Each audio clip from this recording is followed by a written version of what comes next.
저희는 지난주 화요일부터 베드로전서 말씀으로 큐티를 해오고 있습니다. 베드로전서가 길지가 않아요. 그래서 내일이면 끝이 납니다. 베드로전서 큐티 하시면서 어떠셨어요, 여러분? 너무너무 위로가 되는 말씀이다, 그런 느낌 받으셨죠? 그래서 저는 좀 이게 끝나는 게 너무 아쉽기도 하고 그런데요. 베드로전서가 쓰여진 배경은요, 네로 황제가 대대적으로 그 당시에 교회를 핍박하기 바로 직전 그 상황이었다고 학자들은 추측을 합니다. 그러니까 폭풍 전야와 같은 그 긴장감이 퍼져 있던 시기였어요. 그런데 정치적으로는 아직, 이 박해는 아직이었지만 이미 기독교인들은 그 당시 사회적으로 소위 우리가 말하는 왕따를 당하고 있는 그런 상태였습니다. 2장 12절 기록에서 우리가 읽었듯이 그들이 악행을 행한다라고 거짓으로 비방하는 그런 일들을 억울하게 당하고만 있어야 됐습니다. 그러니까 사회적인 배제, 명예훼손, 어떤 법적인 불평등, 이런 일들을 감내해내야 되는 그런 상황이었어요. 그러니까 그들은 박해 가운데 있었습니다.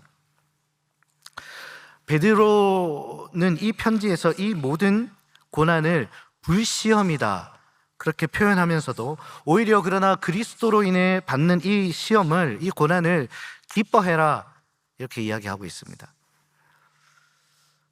도저히 불가능해 보이는 이 일을 요구하면서 그러나 너희가 할 수 있는 이유가 있는데 너희 정체성이 이것이기 때문이야 라고 말하면서 이 베드로전서 전체를 관통하는 하나의 그 핵심적인 단어를 소개하는데, 그 단어가 바로 나그네입니다. 나그네. 1장 17절, 너희가 나그네로 있을 때를 두려움으로 지내라. 2장 11절, 사랑하는 자들아 거류민과 나그네 같은 너희를 권하노니. 그리고 편지의 시작인 그 1장 1절은요, 아예 편지의 수신자를 나그네에게 그렇게 칭하고 있습니다. 베드로는 성도들을 시민, 주류, 지배자, 이런 식으로 부르지 않습니다. 나그네, 행인이라고 부릅니다. 그래서 얼핏 이 베드로전서는 세상 속에서의 그 기독교인의 윤리 문제를 다루고 있는 듯 보이지만 사실은 그 성도들의 영혼의 방향성을 다루고 있는 것이죠. 성도는 이 땅의 시민처럼 살도록 부름받은 존재가 아니라 하늘의 시민권을 가진 사람들이다라는 것입니다. 이 사실을 분명히 할 때 불시험과도 같은 그 고난을 이길 수 있기 때문에 베드로는 지금 그들의 정체성을 일깨워주고 있는 것이죠. 우리에겐 본능이 있어요. 식욕이 있어서 우리는 음식을 먹고 우리의 생명을 유지하지 않습니까? 그리고 성욕이 있어서 사랑을 하고 소위 말해 종족을 이렇게 계속 유지해 나갑니다. 그렇게 우리의 본능은요, 보이지 않는 어떤 실체를 가리키고 있는 경우가 많아요. 우리에겐 영원히 살고 싶은 본능이 있습니다. 없습니까? 있습니다. 맞습니다. 우리는 영원히 살고 그렇지 않으면 그것도 곤란해요. 우리가 천국에서 영원히 살아야 되는데 그 소망이 없는 건 좀 곤란하죠. 이 본능 또한 우리가 실제로 영원히 살 수 있는 존재라는 그 실체를 가리키고 있어요. 에덴에서 영원히 살던 우리 조상의 유전자가 우리 DNA 안에 새겨져 있어요. 그래서 우리는 영원한 삶을 때로 기억하고 또 그것을 추억하면서 살 수 있는 것입니다. 너희는 돌아갈 본향이 있다. 너희는 나그네야. 영원히 영광 중에 살아갈 본향이 저기 있어. 그것이 너희 정체성이다. 이 말에 우리의 그 DNA 안에 새겨져 있던 그 영혼의 기억이 살아나서 그 말에서 우리는 격려와 위로를 얻을 수 있는 것입니다. 그래서 이 편지는요, 1세기를 살아가는 성도들을 위로하고 격려하기 위해 쓰여졌지만 사실은 21세기를 살아가는 우리들에게도 큰 힘이 되는 내용이죠. 성도는 언제나 자신의 정체성을 확인하는 방식으로 이 세상을 이길 힘을 얻을 수 있습니다. 여러분, 옆에 자던 사람이 갑자기 악몽에 시달리고 있어요. 그래서 끙끙 앓고 있어요. 그러면 여러분 어떻게 하십니까? 귀에다 대고 무슨 일이야? 무슨 일이야? 피해. 일단 피해. 뭐야? 도움을 청해. 옆에 사람 도움을 청해. 아니면 네가 공격해. 뭐 이런 식으로 하십니까? 어떻게 하세요, 보통? 흔들어 깨우지 않습니까? 흔들어 깨워요. 눈을 떠라. 여기가 현실이야, 거기가 현실이 아니야. 여기가 현실이야. 그래서 깨우면, 그리고 난 다음에 다시 재우면 평안하게 잘 잡니다. 성도는 그렇게 문제 앞에서 눈을 뜨고 자신의 진짜 정체성을 확인하는 방법으로 이 땅에서 경험하는 그 많은 문제들 앞에서 그 불안과 염려를 리셋할 수 있는 것이죠. 요즘 AI 시대를 맞아 세상이 소란합니다. 뭐 여러 가지 일들로 소란한데 그중에 특히 AI에 관련된 그런 소식들이 우리 마음을 소란하게 하죠. 앞으로 AI가 발달됨으로 인해서 변화될 세상에 대해서 여러분은 어떤 전망을 가지고 계십니까? 기대감이 크십니까? 염려가 크십니까? 자녀들의 앞날을 생각하면 불안해지곤 하죠. 앞으로는 이런 직업은 멸종됩니다. 뭐 이런 섬뜩한 소식들이 거침없이 온라인을 통해서 저희들에게 전달되고 있습니다. 격변의 시기이고 불안과 염려가 지배하는 시기입니다. 그 이유는 다르지만 베드로전서 당시와 비슷한 그런 불안과 공포의 시대를 살아가고 있는 거 아닌가, 뭔가 큰 것이 다가오고 있는 그런 시대를 우리가 살고 있다, 그런 생각이 듭니다. 특징이 있다면 당시에는 오직 기독교인들만 이런 기독교인들에게만 이런 불안이 국한되었다면 지금은 전 인류가 같은 불안을 공유하고 있다고 하는 것이겠죠. 그래서 우리만 위로받고 끝나는 것이 아니라 세상을 위로해야 되는 그 사명 앞에 우리 교회가 지금 서 있습니다. 여러분은 이 불안의 시대를 어떻게 준비하고 견디고 또 위로하고 그렇게 살아가고 계십니까? 우리의 지금의 이 시대적 상황을 해석하는 전문가들의 해석은 크게 세 가지가 있는 것 같아요. 첫 번째는 그냥 낙관적인 그런 입장이에요. 괜찮다. 기술은 절대로 인간의 노동을 대체하지 못한다. 단지 좀 변화시킬 뿐이지 절대로 그 노동을 대체하지 못한다. 그렇게 말하는 입장이에요. 우리 인간은요, 노동을 단순히 그럼 밥 먹고 사는 수단으로 여기는 게 아니라 자신의 존재 가치, 존재 의의로 생각하기 때문에 만약 기술이 자기 일을 뺏어간다 하더라도 인간은 무슨 수를 내서라도 그 일을 찾아내서 그를 하게 된다는 것이죠. 덴마크 작가 데니스 뇌르마르크가 쓴 가짜 노동이라는 아주 재미있는 책이 있는데요. 그 책에서는 현대의 노동, 특히 이제 사무직이나 관리직에 대해서 대부분이 인간이 스스로의 의미를 지키려고 혹은 그것을 과장하려고 만들어낸 가짜 노동이다. 우리가 좀 받아들이기에는 좀 거부감이 생기는 그런 주장을 하고 있어요. 이게 무슨 말이냐 하면요, 산업혁명 이후에 여러분도 잘 아시는 영국의 경제학자 존 메이너드 케인스가 그런 이야기를 했어요. 앞으로의 인류는 평균 노동시간을 주 15시간으로 살아도 전혀 문제가 없는 그런 시대가 될 것이다, 그렇게 전망했고 대부분의 그 당시 그 학자들이 이것을 동의했다고 해요. 그러나 오늘날 노동 환경은요, 그 예측과 정반대로 지금 발전해 있죠.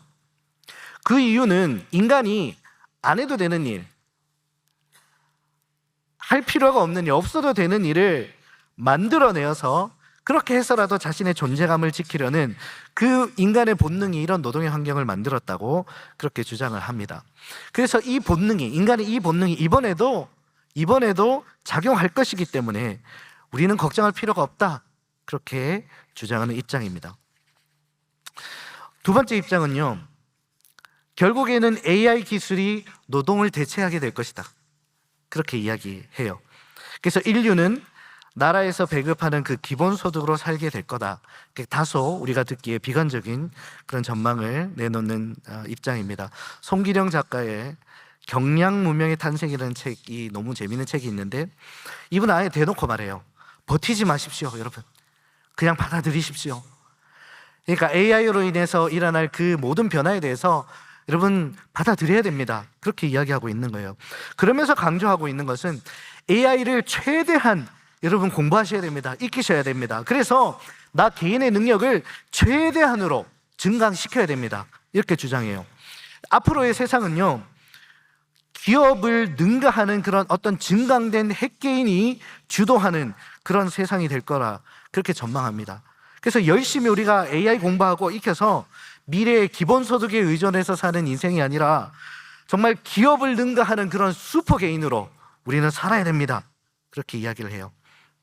그러니까 앞으로는 기업과 개인의 그 경계도 없는 새로운 헤게모니 전쟁이 일어날 것이라고 그런 이야기합니다.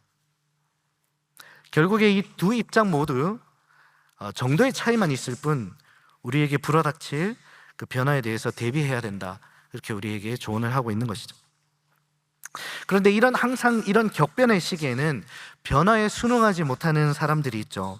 도태되는 부류가 있습니다. 그래서 세 번째 입장은 철학적인 그런 어떤 주장으로 나타나는데, 요즘 여러분 들으셨을 것 같은데 충만주의 같은 그런 것이 그것입니다. 조마노 작가의 공허의 시대라는 책을 보면요, 이 사람은 아주 냉철하게 날카롭게 우리 수세기 동안 우리 인류가 거의 신뢰하면서 신봉했던 목적주의, 그러니까 우리가 오늘을 포기하고 수많은 노력을 쌓아서 어떤 정해놓은 목적을 이루면 그때 우리는 만족하게 될 것이야 라고 하는 그 목적주의를 비판해요. 우리에게 너무나 익숙한 이 공식은 이미 무너졌고 AI로 인해서 더욱 가속화될 것이다. 그 붕괴는 그렇게 이야기합니다. 그러면서 대안으로 제시하는 것이 이 충만주의다. 충만주의. 그러니까 목적을 세우지 마세요, 여러분. 네? 그 목적 세운다고 이루어지는 것도 아니에요. 이룬다고 해서 행복해지는 것도 아닙니다. 그러니까 그 대신에 그냥 주어진 지금의 아주 작은 사소한 것들을 충만히 누리면서 사십시오.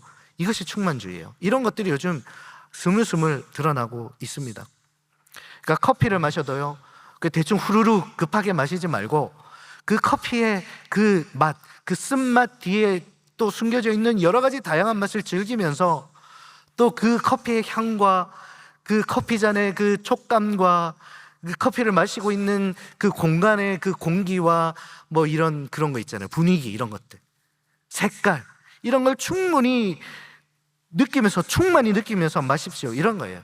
그런 삶의 태도로 살 때 인간은 만족을 경험하게 될 것입니다. 이런 것들을 요즘 가르치고 있습니다.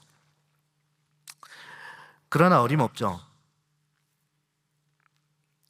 일본에 왜 오타쿠가 많은지 아십니까? 오타쿠. 인생이 허무해서 그렇습니다. 일본은 우리보다 먼저 어떤 풍요와 그 향락의 극치를 경험한 사회이지 않습니까? 근데 그거 해봤는데 별거 없거든요. 그러니까 너무 허무해요. 그러니까 한 가지 일에 미치는 거예요. 그렇게 해서야 비로소 그 끝모를 허무가 조금은 달래지니까 그렇게 사는 것입니다. 근데 그걸 지금 와서 우리도 하자고 지금 충만주의 이러고 있는데 거기 속으시면 안 됩니다, 여러분. 그런 걸로 해결되는 문제가 아닙니다. 결국에 이런 주장은요, 결정적으로 고통에 대한 해답이 없어요.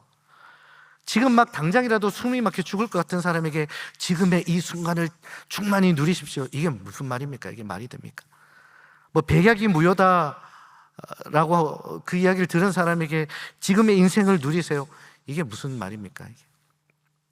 그래서 복음밖에 없는 것입니다. 너에겐 본향이 있다. 이 땅에 연연하지 마라.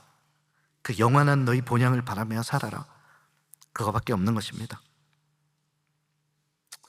이렇게 이 혼란한 시기에 세상이 내놓는 대안들을 자세히 뜯어보면요, 하나같이 어떤 개인의 생산성, 거기에서 의미를 찾으려고 하는 방식이에요. 그러니까 변화와 위기에 잘 적응해, 잘 대응해야 돼. 그래서 어떻게 해서든 너의 생산성을 잘 지켜라. 그 이야기를 하고 있어요. 만약에 너가 그 일에 실패하면 그냥 사소한 것에 최대치의 그 충만을 누리면서 그렇게 정신승리하면서 살아라. 그렇게 이야기해요. 그러니까 결국 모든 것을 그 인간의 생산성에서 그 해법을 찾으려고 하는 것을 볼 수가 있습니다. 그 답을 찾지 못하면 그냥 포기해. 그런 이야기를 우리에게 전해주고 있어요. 예전에 제가 결혼정보회사 온라인에 있는 거기서 운영하는 어떤 채점표, 사람을 채점하는 그 채점표를 본 적이 있어요. 회원들을 어떤 기준으로 평가해서 점수를 매긴 다음에 그 비슷한 급의 사람들끼리 이렇게 매칭해줘야 되니까 아마 그런 채점표를 활용하고 있는 것 같은데, 그 내용을 봐도요, 하나같이 생산성이에요. 얼마의 수입을 생산할 수 있는 사람인가? 얼마나 좋은 외모에 좋은 학교를 나와서 장차 좋은 유전자의 아이를 생산할 수 있는 사람인가? 얼마 동안 건강하게 생산 활동을 지속할 수 있는 사람인가? 온통 그런 기준들이에요. 저도 호기심이 생겨가지고 제 점수를 매겨봤거든요. 75점이 나왔어요. 450점 만점에 75점이 나왔어요. 이걸 100점으로 환산해 보니까 16.7점이 나왔습니다. 제가 꼴에 그래도 자존감이 좀 높은 편인데 이 점수 앞에서 소위 말해 현타가 왔던 그런 기억이 있습니다. 세상이 늘 이런 식이에요. 너의 생산성을 450점에 가깝게 항상 유지하고 발전시켜라. 근데 만약 그거 안 되면 그냥 사소한 것의 충만을 누리면서 그렇게 살아라. 그렇게 생산성이라는 가치관 안에서만 방법을 찾으려고 합니다.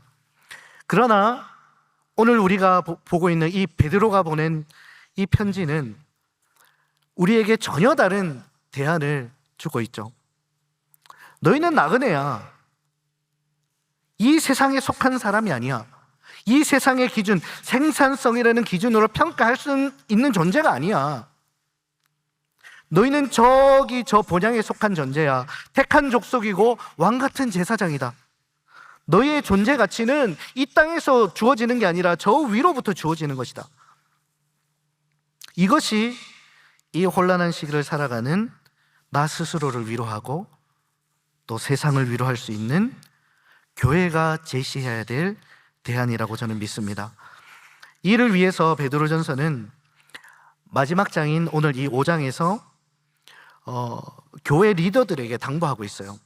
교회는 세상과 전혀 다른 대안적 삶을 살아야 된다. 그것을 위해서 너희 리더들아 이렇게 약물이들을 쳐라. 그 당부를 하고 있어요.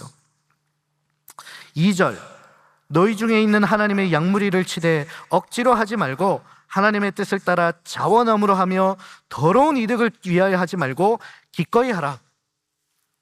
세상은 앞으로 더욱더 자기 생산성을 증명하려는 그런 절박함 때문에 이득에 매달려 살겠지만 교회 리더는 이런 생존을 위한 이런 비굴한 몸부림이 아니라 그 나그네답게 자원함으로 기꺼이 멋있게 그렇게 하늘의 가치로 자신을 채우는 방식으로 살아라. 그 말을 하고 있는 것이죠. 3절 말씀, 맡은 자들에게 주장하는 자세를 하지 말고 약무리의 본이 되라.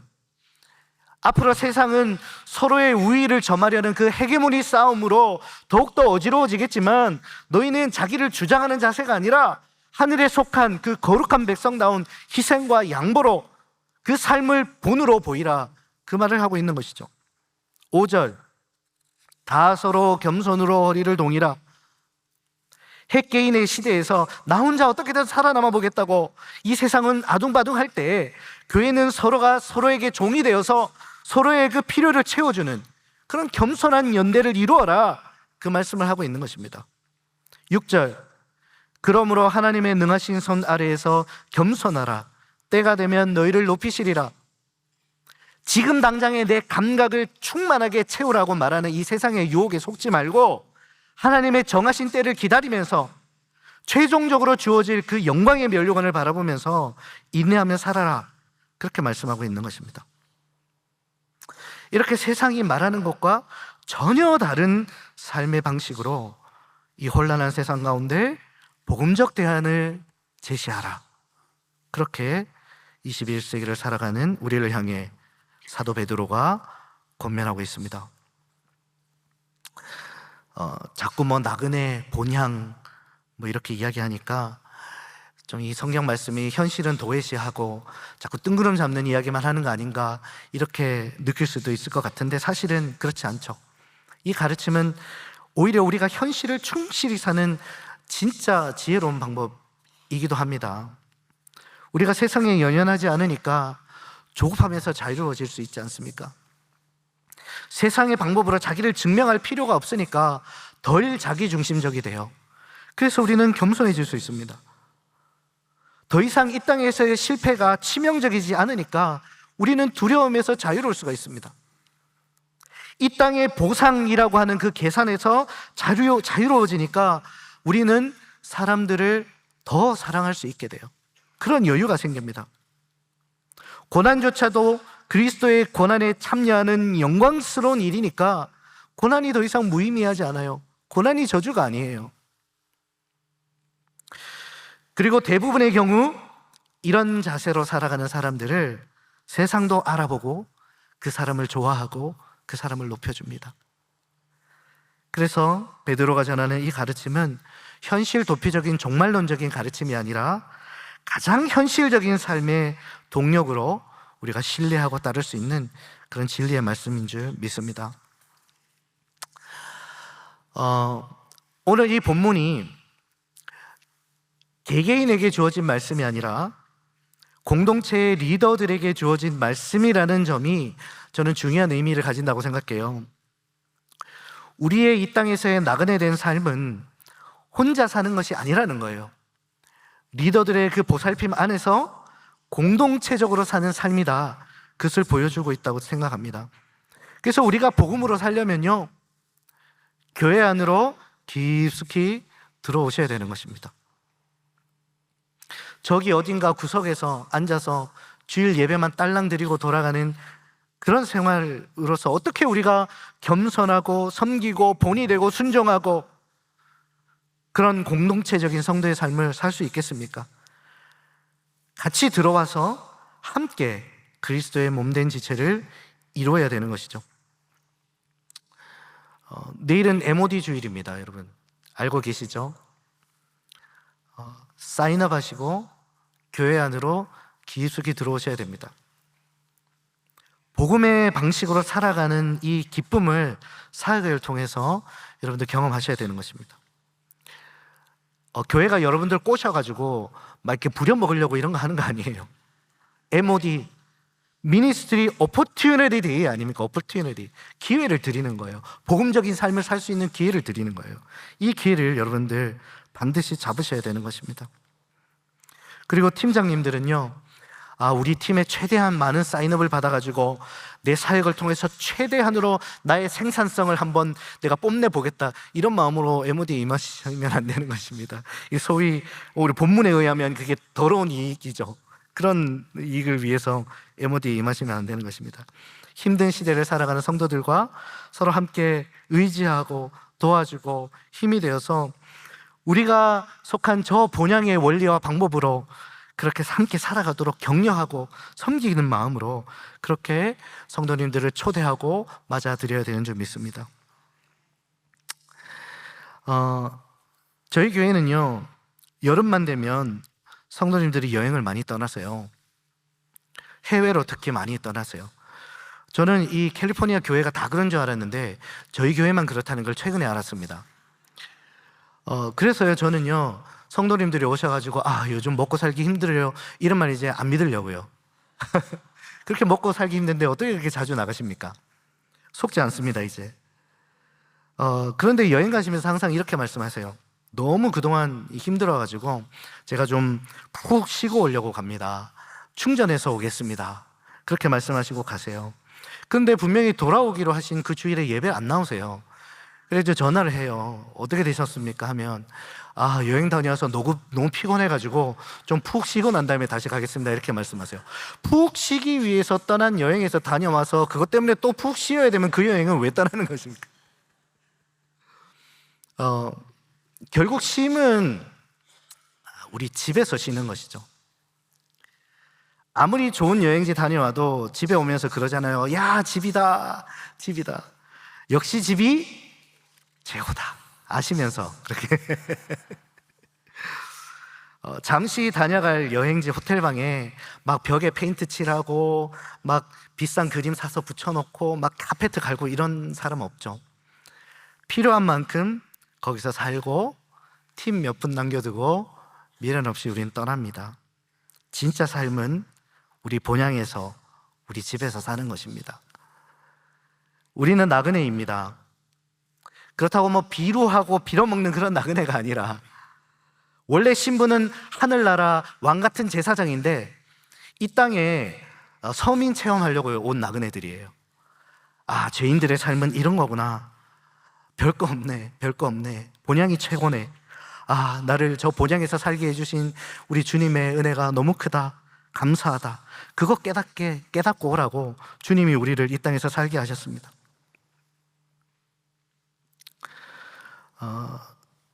작년 10월에 한국에서 저의 가장 친한 친구가 하나님의 부르심을 받았어요. 51의 나이에 길 위에서 운전하던 중에 심장마비가 와가지고 그 길로 세상을 떠났습니다. 20대, 30대를 거의 매일 같이 했던 친구예요. 같은 꿈을 꾸고 일본 유학도 같이 갔던 친구였습니다.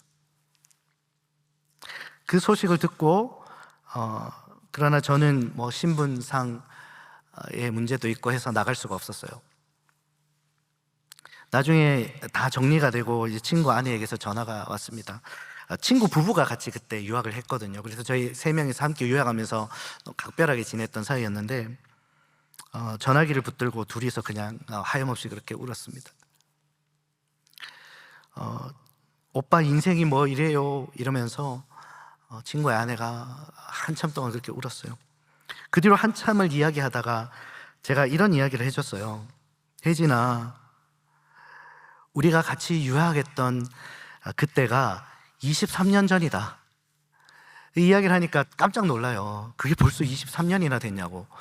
그때 같이 3명이서 장 보러 가가지고 제가 시장에서 이렇게 무를 고르고 있는 그 뒷모습을 봤던 기억이 어제 같은데 그게 벌써 23년 전이냐고 그렇게 놀라요. 제가 뭘 하려고 그때 무를 사고 있었는지 제가 지금 기억은 안 나는데 그 장면을 기억하면서 그런 이야기를 하더라고요.